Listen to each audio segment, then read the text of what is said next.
یہ کبھی جیسے میلاد مصطفیٰ صلی اللہ علیہ وسلم کی مجلس اور محفل ہے، ہر سال میلاد منایا جاتا ہے، ہر سال سرکار سے محبت کرنے والے اظہار خوشی کرتے ہیں، مبارکباد دیتے ہیں، اور جس طرح اللہ تعالیٰ نے ان کو موقع دیا، استطاعت دی، وہ چاہتے ہیں کہ لوگوں کو خوشی میں شریک کریں۔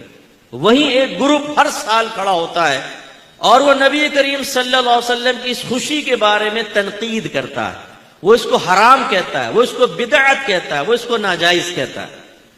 لیکن آپ یہ غور کریں گے کہ وہ گروہ کبھی 14 اگست کے بارے میں نہیں کہے گا کہ یہ بدعت ہے، یہ حرام ہے۔ کبھی بھی وہ قائد اعظم کی پیدائش کے اوپر نہیں کہے گا کہ قائد اعظم کا ولادت کا دن منانا یہ حرام ہے، وہ نبی کریم کے بارے میں ضرور کہے گا۔ اب ہمیں پتہ ہونا چاہیے کہ ہم ایسا کیوں کرتے ہیں۔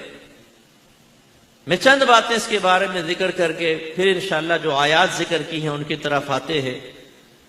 نبی کریم صلی اللہ علیہ وسلم جب مکہ المکرمہ سے مدینہ منورہ تشریف لائے تو یہود کو 10 محرم الحرام کا روزہ رکھتے ہوئے پایا۔ سرکار نے ان سے پوچھا تم یہ روزہ کیوں رکھتے ہو؟ میرے نوجوانوں سے گزارش ہے غور سے اس کو سماعت فرمائیں۔ ان یہود نے جواب دیا کہ ہم اس لیے 10 محرم الحرام کا روزہ رکھتے ہیں کہ یہ وہ دن تھا جس میں اللہ تعالیٰ نے موسیٰ علیہ السلام اور آپ کی قوم کو فرعون سے نجات بخشی تھی اور فرعون کو غرق کیا تھا۔ تو اظہار تشکر کے طور پہ حضرت موسیٰ علیہ السلام نے روزہ رکھا تھا، تو ہم موسیٰ علیہ السلام کی موافقت میں یعنی اس یاد میں روزہ رکھتے ہیں۔ رحمت کونین صلی اللہ علیہ وسلم نے جب یہ سماعت فرمایا تو آپ نے صحابہ سے کہا کہ موسیٰ علیہ السلام کی موافقت اختیار کرنے کے سلسلے میں ہم یہود کے مقابلے میں موسیٰ سے زیادہ قریب ہیں۔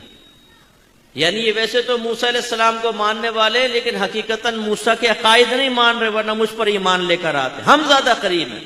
فرمایا 10 محرم الحرام کا تم بھی روزہ رکھو۔ صحابہ نے عرض کیا رسول اللہ اگر ہم روزہ رکھیں گے تو یہود سے مشابہت ہو جائے گی، وہ بھی 10 کو روزہ رکھتے ہیں، ہم بھی رکھتے ہیں۔ سرکار نے فرمایا پھر ایک دن پہلے یا ایک دن بعد کا روزہ ملا لو، منع نہیں فرمایا، فرمایا روزہ رکھو پہلا یا بعد۔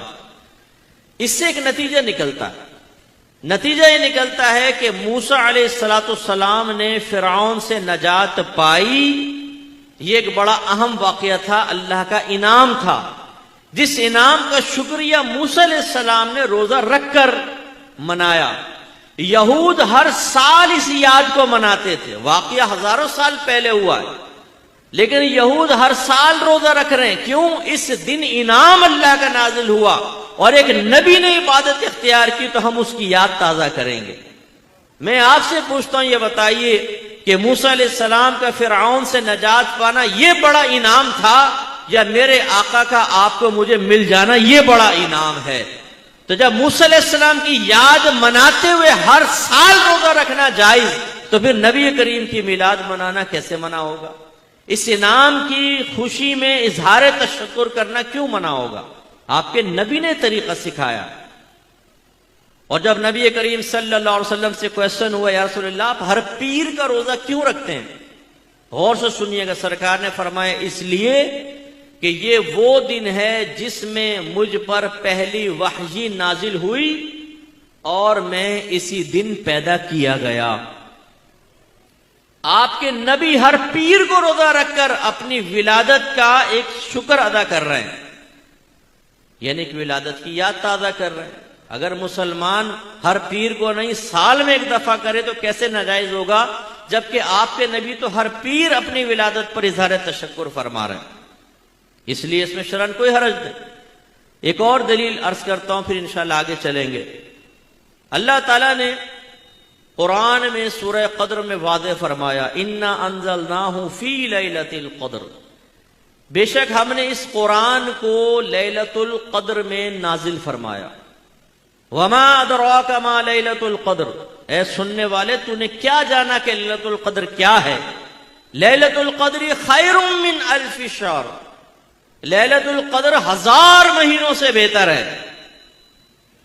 اب علماء فرماتے ہیں یہ ایسا نہیں ہوا تھا کہ اللہ تعالیٰ نے دنیا میں قرآن کو نازل کیا، بلکہ لوح محفوظ سے آسمان دنیا پر قرآن شب قدر میں نازل کیا گیا. پھر سینہ مصطفیٰ پر تو 23 سال کی مدت میں اس کا نزول تمام ہوا ہے. 23 سال کی مدت میں. اس کا مطلب یہ ہوا ابھی دنیا میں قرآن نہیں آیا, نبی کریم کو قرآن نہیں دیا گیا, سرکار کے سینے میں محفوظ نہیں ہوا, لوح محفوظ سے صرف آسمان دنیا پر آیا. یہی اتنا اہم واقعہ ہوا کہ اللہ تبارک و تعالی نے اس رات کو 1000 مہینوں سے بہتر قرار دے دیا. میں آپ سے پوچھتا ہوں, جس رات میں قرآن لوح محفوظ سے آسمان دنیا پر آئے, وہ قیامت تک کے لیے رات معظم اور معتبر ہو جائے. جس رات میں صاحب قرآن تشریف لائے, اس رات کا عالم کیا ہوگا؟ اور اس میں خوشی منانا کیسے غلط ہو سکتا ہے؟ پھر دیکھیں, شب قدر میں قرآن نازل ہوا. سرکار, صحابہ کہتے ہیں سرکار نے ایک رمضان میں پہلے 10 دن اعتکاف کیا, پھر اگلے 10 دن اعتکاف کیا, پھر جب 20 دن گزر گئے تو سرکار نے اپنے جو آپ نے عارضی کمرہ بنایا ہوا تھا, حجرہ بنایا ہوا تھا مسجد میں, اس سے اپنا چہرہ انور باہر نکالا اور صحابہ کرام سے فرمایا کہ میں نے شب قدر کو پہلے عشرے میں تلاش کیا, نہ ملی, پھر دوسرے عشرے میں تلاش کیا, نہیں ملی. اب مجھے اللہ کی طرف سے بتایا گیا ہے کہ اس شب قدر کو آخری عشرے کی طاق راتوں میں تلاش کرو, تو تم میں سے جو میرے ساتھ اعتکاف کرنا چاہے وہ اعتکاف کر لے. اس کا مطلب یہ ہوا ایک عظیم واقعہ شب قدر میں نازل ہوا, واقع ہوا, وہ پتہ نہیں کتنے ہزاروں سال پہلے. اللہ تعالیٰ نے اس رات میں برکت رکھی اور نبی کریم نے اس رات کو تلاش کرنے کا حکم دیا. شب قدر کو تلاش کرو, تاکہ ہر سال, واقع تو ہزاروں سال پہلے ہوا لیکن اس واقعے کی برکت ہر سال نازل ہوگی, اس برکت کو تلاش کرو. علماء فرماتے ہیں کہ نبی کریم دنیا میں تشریف لائے آج سے کم و بیش 1500 سال پہلے, لیکن جب ولادت کی رات آئے گی اللہ کی طرف سے برکات نازل ہوں گی. ان برکات کو تلاش کرو, جو تلاش کرے گا اللہ تعالیٰ اس کو عطا فرمائے گا. تو اس لیے یہ راتیں بڑی بابرکت ہوتی. اچھا, اب آپ کہیں گے جی میلاد تو 12ویں تو گزر گئی, تو اب کیوں؟ تو اس میں کوئی حرج نہیں ہے, یہ تو یاد, سرکار کی یاد کے لیے ایک محفل ہے. اصل تو دلائل اس دن پر ہیں, اس رات پر کہ سرکار تشریف لائے, وہ جائز. باقی سرکار کے ذکر کی محفل, اس میں کون سی چیز ناجائز ہو سکتی ہے؟